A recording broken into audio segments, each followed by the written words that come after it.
ঠিক video 7 minute পরেই হচ্ছে কমেন্টসগুলো পড়া হবে, কারণ অনেকগুলো কমেন্টস হয়ে গেছে, 101টা কমেন্টস অলরেডি আমি দেখে আসছি।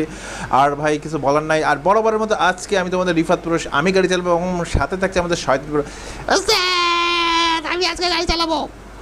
কোনোভাবে সম্ভব না, আজকে আমি গাড়ি চালাবো, তুই আজকে হেল্পার। ওস্তাদ আমার একটু ভলভো চালাতে দিয়ে। না না না, আজকে আমরা আমাদের জুবায়ের ভাইকে গাড়ি চালাতে দেবো।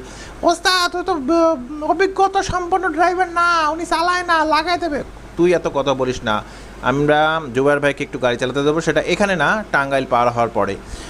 যাই হোক বন্ধুরা, আমাদের সকল ভিউয়ার্স এবং সাবস্ক্রাইবার যারা আছে তাদেরকে নিয়ে কিন্তু হানিফের ভলভোকে নিয়ে আজকে আমরা ঢাকা থেকে বগুড়া যাচ্ছি। বগুড়া এখান থেকে 421 কিলোমিটার, 5 ঘন্টা 48 মিনিটের মতো সময় লাগবে। অলরেডি আমাদের যাত্রীরা কিন্তু উঠে পড়ছে, প্রচুর গাড়ি কিন্তু রেডি ঢাকা থেকে বিভিন্ন জায়গায় বের হয়ে যাওয়ার জন্য। তাই বন্ধুরা, এখন আমরা আল্লাহর নাম নিয়ে গাড়িটা রওনা দিব। দেখতে পাচ্ছ আমরা গাবতলী বাস টার্মিনালের এখানে আসছি, মানে গাবতলী টার্মিনাল এখানে যে নিজস্ব আমাদের ডিপো, সেই ডিপোতে আসি বন্ধুরা, দেখতে পাচ্ছ। এবং বাই